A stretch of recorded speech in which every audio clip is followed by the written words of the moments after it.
I'm a K-I-N-G, baby, I'm all you need. In the off-white Rari, baby, we run the streets. I'm a K-I-N-G, Westside royalty. I'm a K-I-N-G, baby, that's all you need. I'm a K-I-N-G, baby, I'm all you need. Welcome back, everybody. This is Stephen Basita, your host of the podcast, Get It? And I'm excited today to introduce my guest, Mike Byars, who is the documentary filmmaker of probably the greatest high school coach to have ever coached the game, and you may have never heard of. And he's also now got his own production company, is making more documentaries. But anyways, I'll let him tell you all about that great and amazing stuff. How you doing, brother, man? Doing great, man. Thanks for having me on, my good brother. Good to see you again. It's been a minute. It has been. And for context, for all of you who are just meeting Mike, which will probably be most of you for the first time, Mike is a friend of mine. He used to coach with my basketball club, OC Rain, a long time ago, or the OC chapter. We have chapters all over the place. But great guy, great dude, amazing speaker, amazing motivational guy, and also a great coach. And it was a blessing to have him during the time that we had him before he began his true calling in life, which is to be a filmmaker. So I think you're giving me too much credit, man. My passion in life is just to motivate people, man. And if I can do that through film, that's what I'm gonna do. So I wouldn't call myself a filmmaker, through and through. So, well, let's talk about your film. I appreciate it. Of course. Let's talk about that film. So you do have a film that you made, and you made it yourself. You filmed everything. You've done literally everything. So Absolutely. Walk us through. Why did you want to do it? Talk to us about the coach that you did it on, and just walk us through this whole process. How many years did it take? The obstacles that you went through, and where you're at now. Okay, well, the reason I did the film is because, man, I was blessed and fortunate, in my high school career. Actually, man, I'd say it started in about the 5th grade, man. I fell in love with the coach. His name is Robert Hughes, out of Fort Worth, Texas, Fort Worth Dunbar High School, man. He's a all-time winning coach, 1,333 wins to only 262 losses, 5 state championships. He coached the McDonald All-American game in 2003. Incredible guy, man. Incredible story. Come from impoverished area in the Tulsa, Oklahoma area. He overcame poverty. He overcame segregation and racism, and just being next to this guy every day, man, for 4 years. And I mean, even before I got to school, like I said, I got to see this guy, man, and just to watch a living legend move. You know what I mean? But he was a legend who never got his, as they like to say now, he never got his flowers. You know what I mean? Nobody ever really gave him his just due, his credit. So, I felt as if I needed to do that. I was in a position to do that. I was, close with him, close with his family. I was blessed to play for Coach Robert Hughes in high school. You know what I mean? But before high school, I was a huge fan of the program, Dunbar High School in Fort Worth, Texas. And this guy was a living legend, man. He was bigger than life. As good as the program was, Oak Hill, Virginia, and Los Angeles Crenshaw, and Baltimore Dunbar, Washington D.C. Dunbar, and all these schools across the country used to come down to a tournament in Fort Worth, Texas every year, and he would always win. He would always, He was always the coach. He was always the guy. And as big as the program was, they were nationally ranked. We were a powerhouse year in and year out, but we were never as big as Coach Hughes. You know what I mean? So I just felt it was my duty to get this man his flowers while he was still living. You know what I mean? So that's what inspired me to make the film. I got a chance to spend every day with him, 1993 through 1997, you know what I mean, playing for him. And, I got to witness his greatness firsthand. So I just wanted to give him his flowers while he was still living. He's still living right now, too. And what are his accolades, the things that he's accomplished so far?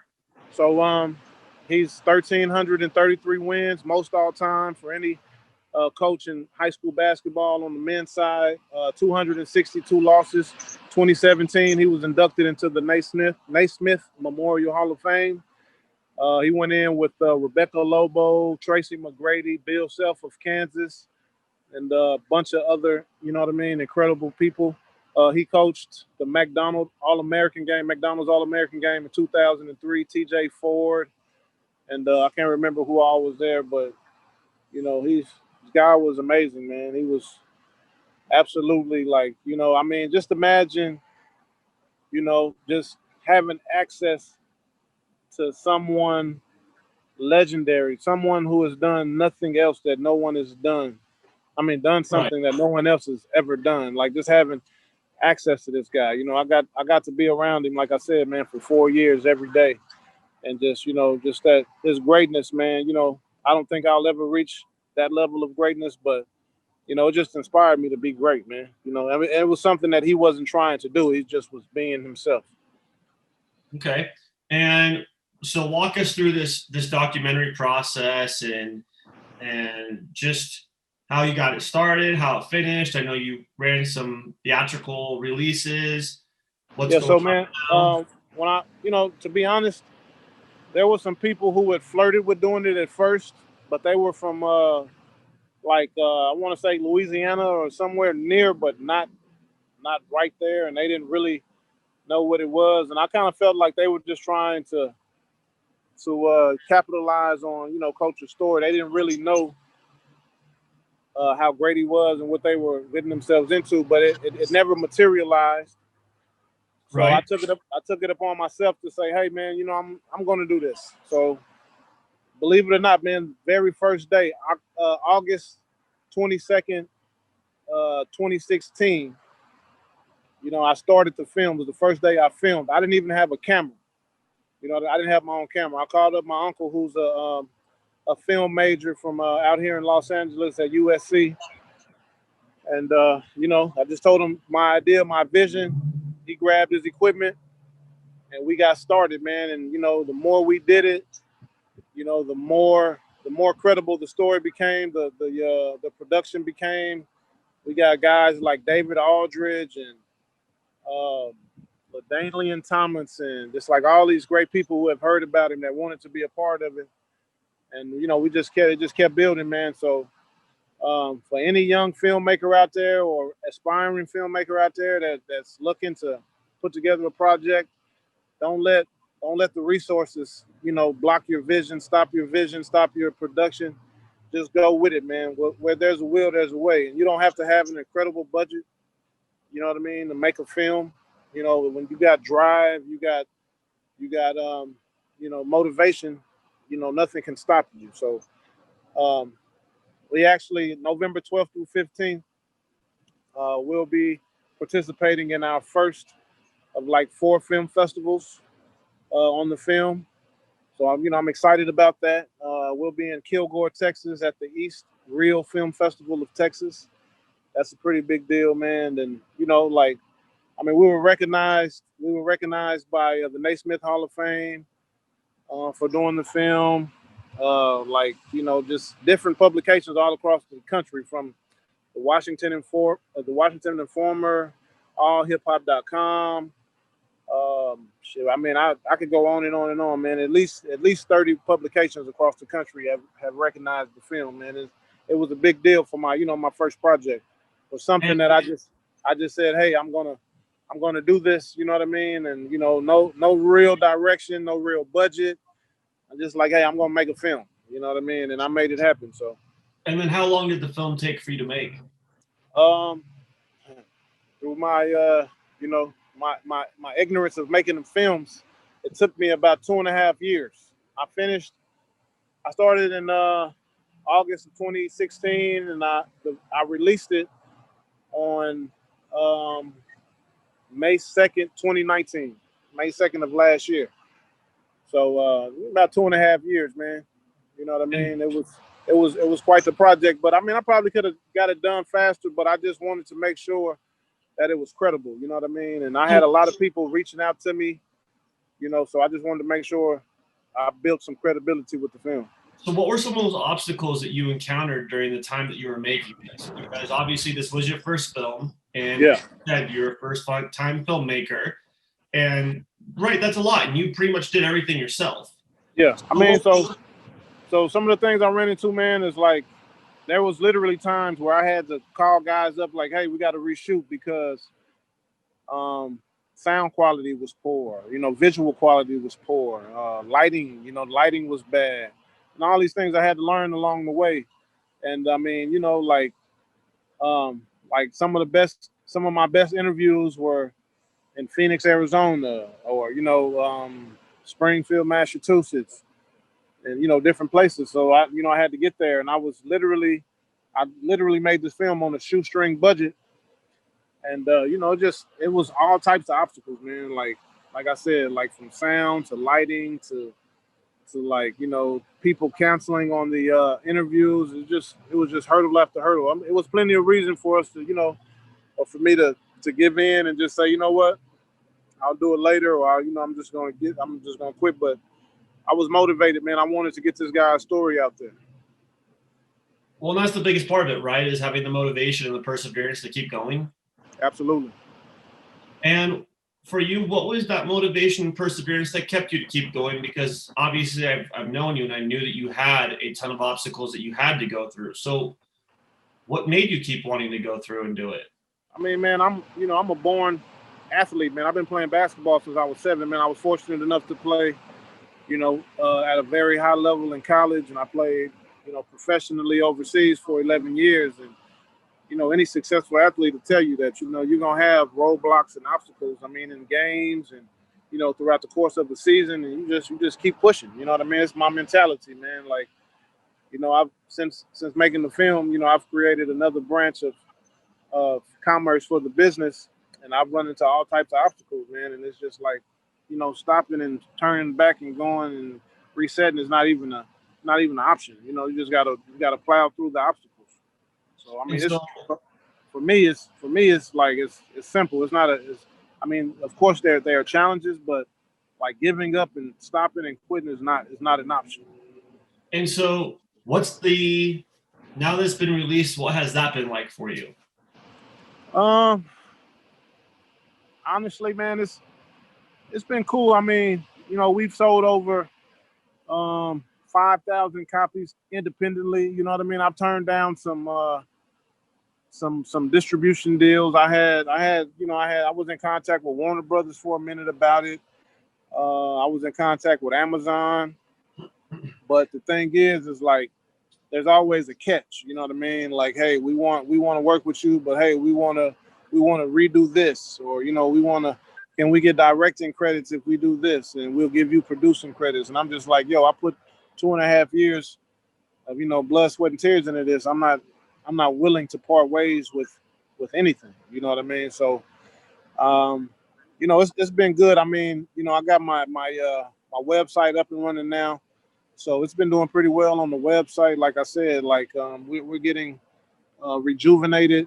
A lot of sales now. We got film festivals coming up, and it's still doing well, man. So my goal for it is to sell 10,000 copies. At the average of $10, that'll be $100,000. You know what I mean? So, that's where I'm at with it. And so through these film festivals and everything you're doing, obviously you'll promote and market and all that stuff. Do you think that through all that you'll actually end up achieving more than 10,000, especially if it wins any? Yeah. So I hadn't told anybody this, Steven, but you're my boy, man. So my film, actually, for this film festival coming up, it made it to the top 3 films of the film festival. So nice. We'll see how it happens, man. So we're totally expecting. I'm going in with the mentality that we're going to win an award of some sort. You know what I mean? So I mean, and regardless, I don't want this to be a lifetime project. You know what I mean? It's my baby. It's the first one I did. But I mean, like I said, I started in 2016. It's over 4 years ago, man. So, honestly and truly, man, I'm currently in the process of making a new film. Okay. And I just released a merchandise line, a merchandise product. You know what I mean? So honestly, man, like, the film will always be a big part of me, you know what I mean? And, who I am and what I do and what I believe in, but it's kind of in my rearview mirror now, man. All right, so tell all of our listeners, what Uh-huh. is the name of the documentary and how can they buy it if they want to see it? Yeah, so the name of the documentary is 5700 Ramey Ave, which is the address of the high school in which Coach Hughes, obtains 75-80% of his success, Dunbar High School in Fort Worth, Texas. You can go to m3major.com, www.m3major.com. Order it there. While you're there, pick up some merchandise. You know what I mean? And we'll send you out a copy of the DVD. Like I said, we're independent. We're not It's not streaming anywhere. It's old school DVD action. You guys got PlayStations and Xboxes, so don't act like you don't have DVD players anymore. Go ahead and get you a copy. It'll be in the mail the next day. Perfect. You know what I mean? Yeah, but it's a great story, man. I'll tell you a little bit about Coach Hughes' story, man. So Coach Hughes was born in the shadows of Black Wall Street. Where the race war took place. And, he was born, that happened in 1921. Coach was born in 1928. So he grew up in a really, really, really, really segregated area. And, he overcame that, man. He walked to and from school 3 miles each way, 6 miles total every day. Then after high school, he didn't even go to college. He went to the war. He went to the Korean and what was that? I forgot the other war, man. I can't think of it off the top of my head right now. Yeah, but he went to the war, man. Served time over in Japan, and he overcame all that. Had a great college career playing, second leading scorer in the country at Texas Southern University. Historically black university back in the 50s. Drafted by the Boston Celtics before he ever got on the court. You know what I mean? With Bob Cousy, Bill Russell, he ruptured his Achilles, ending his career, which led him to coaching. And, the rest is history, man. 1,333 wins later. And so you spoke on your second project. So what is that project, or is it something you're not telling anybody? Nah, I'll let you know because you're my boy, man. This is exclusive information. But at the University of Miami, I had a college teammate by the name of Tim James. Tim James was an awesome player, class of '95. He was one of the top players. He came out with, Stephon Marbury, Kevin Garnett, Vince Carter, that whole crew. Tim was ranked in the top 10 amongst that class. I played with him at the University of Miami. Incredible athlete. Probably the only player I've seen that can actually jump higher than Vince Carter. He just didn't have the coordination and the ability, to get fancy as Vince. But inch for inch, Tim James was the highest jumping person I've ever seen in my life. The guy used to go block shots and get rebounds, and his butt would be at the rim. No exaggeration. This is a true story. This is an incredible, incredible athlete. He was drafted by the Miami Heat, played for the Hornets, played for the Knicks. And then he just up in one day and said, hey, man, I don't want to play basketball no more. And, enlisted in the Army, served in the Iraqi war. You know what I mean? And from there, he came home and became a first responder. He was in the Atlanta Fire Department. And now currently today, he's in the Arlington Police Department in the Dallas-Fort Worth area in Texas, actually where I'm from. So, we're still really close and tight. So that's the next project I'm working on, man. I just wanted to bring his story to light. He has a similar situation where he overcame all types of hurdles growing up in the projects in one of the toughest neighborhoods in Miami, Liberty City, and, just overcoming all that. And, it's a great story, man. But that's what we're working on now. That's awesome, man. Yes, sir. Well, how can people follow you and what you're doing in your journey, man?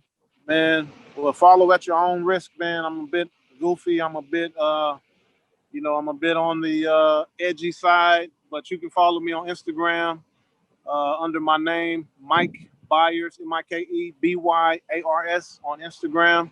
Same on Facebook, Mike Byars. Check me out. All right, man.